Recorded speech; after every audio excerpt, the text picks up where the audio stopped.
As I felt that, I thought to myself, what on earth have you done to deserve this kind of punishment or payback?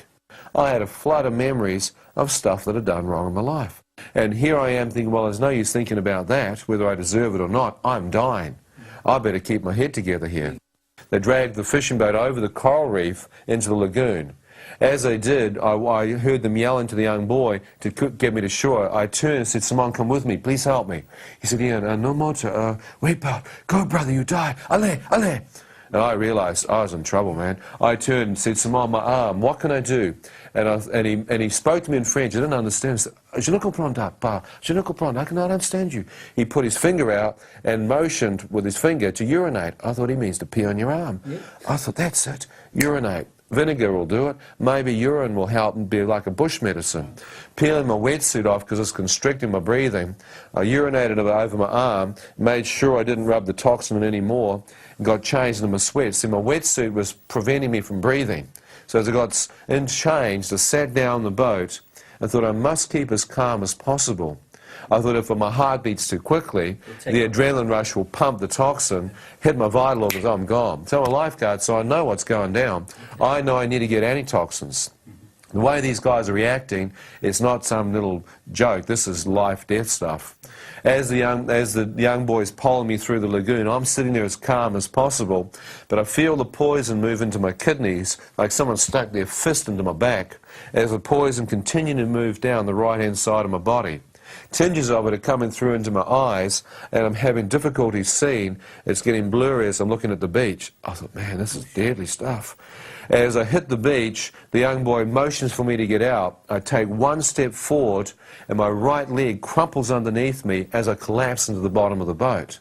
As I hit the bottom, I realize the poison has already numbed or paralyzed the right-hand side of my body.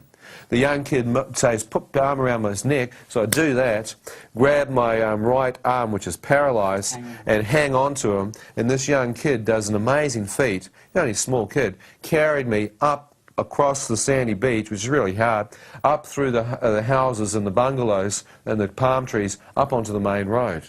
As he got me there, he turned and yelled in French that he wanted to go and help get his brothers, that he's afraid. He said, mon frère, sur la plage. And I realized he was afraid that his brothers would be killed. And so the kid panicked. I said, no, ambulance, gendarme, you know what I mean? Please. And the kid took off. As I sat there on the road, the poison hit me, and I started to feel very weak and tired. And I had no idea that this particular poison often kills within 10 or 15 minutes. This particular jellyfish usually takes adults down within 10 or 15 minutes. What generally happens is that they fall into a coma, never come out of it. Here I am, finding myself very tired and very sleepy. I just lay down on the ground, thinking that I'm just holding it together. As I do, I feel my eyes beginning to shut, and as my eyes begin to close, I hear a voice speak to me. It says, son, if you close your eyes, you shall never awake again. I thought, what? Who said that? As I looked to my right, I expected to see a man standing next to me, but there was no one there. I thought, that's bizarre. I just heard a man speak to me. I looked around, there's no one there. And just to set your mind at rest, you know, we're not used to hearing voices, so talking to you out of the middle of nowhere, they have your straitjacket in a padded cell, bounce around like a ping pong ball, you know what I mean? So I am lying there hearing a voice speak to me, but there's no one there. I thought, what did the voice say? Close your eyes, you'll never awake again? I thought, that means death. You idiot? That would have been a coma. That's not sleep. That's comatized certain death. I look at it now, in hindsight, had I not heard that voice, I know I'd have closed my eyes and that'll been it. I'd have died. I'd have been like most of the other people in Australia have been killed by this thing, slip into a coma, never come out. Within 10 minutes, they're dead. And I was in peak condition. I hadn't eaten meat for years. I was a veggie. And I mean, I was in top condition, not an ounce of fat on me. But this poison was taking me down. And I thought, I've heard that voice, whatever it is, it says you're going to die. So I stood up, fought off the death that was coming on me as best I could, and found my left leg was still strong enough to support my weight. I used my right leg as a crutch and put my weight onto the left-hand side of my body and hobbled down the road looking for help. All the lights are out. There's a deserted part of the island anyhow. All these big homes, but the French don't come down except in the summer, you see. And this is May, there's no one there yet. As I moved down, I could see a small petrol station, Celtic station. I hobbled in there, and amazingly enough, the petrol station was closed, but there were 3 East Indian men in their taxis. I leaned up against one of their cabs, and they said, "Oh, you drunk?" I said, "I'm not drunk, I'm dying. I've been stung by poisonous jellyfish, sur la plage. Envie Saba, I need to get to Cuttermore Hospital." They said, "We have French client, restaurant. We not need other passengers. Sorry, white man. Cannot help you." Walked away. I said, "I'm dying. Please help me." They kept walking. I said, "I give you money." They stopped. In certain parts of the world, money speaks, especially to taxi drivers. Yeah. They stopped. As they stopped, they turned. One put his hand out and he said, "How much money you give me, white man? I take you to hospital." He looked at his watch to see if he could pull another fare. And, well, I'm dying here in front of him, and he's arguing over the fare. I said, "Look, I don't care for the money. $50, $100, who cares? I'm dying." He put his hand and he said, "Let me see your money now, white man. I take you to hospital." Well, at that point, I'm thinking, I don't believe this guy. I said, "Look, I don't have it with me." The moment those words came out, that was a mistake, because all 3 of them walked away laughing. They said, "You have no money, you stupid white man. What do you think we are? Walk away."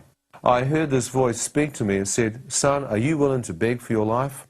As I heard that, I thought, beg?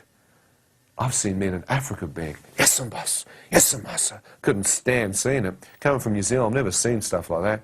And so I couldn't stand seeing a man beg to another man. But I watched these men walk. I thought, beg?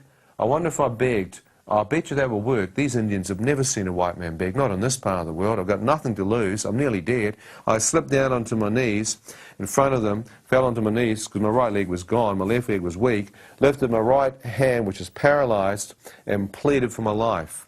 As I did that, 2 of them kept walking, lighting up a fag, thought it was a great joke. The 3rd one stopped and looked at me. I said, "Look, I am dead serious. It's dead set, man. I'll die in front of you. If you don't help me, I have the money. Please help me." He walked over towards me, helped me to my feet without a word, put me in his taxi. I thought, great. As he took off towards the hospital, he turned to me and he said, "What hotel room you stay, white man? I get my money from you." I thought, hotel room, money? This guy's still thinking of money. "Well, I don't stay in a hotel. I stay in the bungalow," I responded to him. I stay on the beach with a fisherman. He said, "You lied to me. You tourist, you stay in a hotel." I said, "I'm not a tourist, I'm a traveller. I live not in a hotel, I live in Tamarin Bay with a fisherman in a bungalow." He said, you stay Tamarin Bay Hotel?" Because there's a small hotel there near the village. I said, "No, man, I stay with a fisherman. Please, I have the money." He said, "You lied to me? I take you to a tourist hotel. They look after you. Why you lied to me? Why you do this to me?" Didn't understand. He didn't understand. No money, that's it, no hotel room, forget it. He thinks I've scammed him. He pulls off the main road down to the village where I live. As he stops, across from the village is a small Chinese hotel. He stops and said, "You get out now." I said, okay, getting out, man. Stop hassling me. I have the money, please, huh? He said, and I try to get out. As I try to move, the left leg, I found to my horror, was now paralyzed also. The toxin had taken the entire lower trunk out. I turned and said, "My legs are gone, man. Please help me, huh? I have the money." He said, "You get out now." I said, "I can't, my legs are gone." He took my safety belt off, opened the passenger door, and just shoved me out, eh? As I flew out the door, I couldn't believe what was happening. But I looked up to see that when I hit the ground, my legs didn't make it. My feet were still caught in the door sill of the passenger side of his taxi. He couldn't close the door. I watched him lean over from the driver's seat, shove my feet out, and look at me in the face in disgust, close the door and drive off. I thought, I don't believe it. Why on earth would a man do that? For $50, man. All he has to do is another 5-10 minutes up the hill and I'm in the hospital. As he took off, I lay there and thought, I don't want to live on this miserable planet. If that's how fellow man treats fellow man for 50 miserable bucks, I'm not afraid to die. If it's my time to die now, if my number's up, do yourself a favour, son, and die here. I'm sick of this place. Now I lay there thinking that's it. But as I lay there, one of the security guards in the hotel must have seen the taxis. So he ran out, shone his torch around the car park to see if there's any tourists coming late from the airport. Here I was on the ground in a crumpled heap. As he ran over, I heard the voice of a fisherman, one of the fishermen. I thought, that's Danielle. He said, I heard his voice saying, "Kiss a fair Ian." What happened to you, brother? Never see you like this. What you do on the ground, man? What you take tonight? He thought I was drunk or stoned or something. And so he ran over, and he's my drinking buddy from the village. I didn't realise he was a security guard, you see. Did a bit of extra money on the side, you know. And so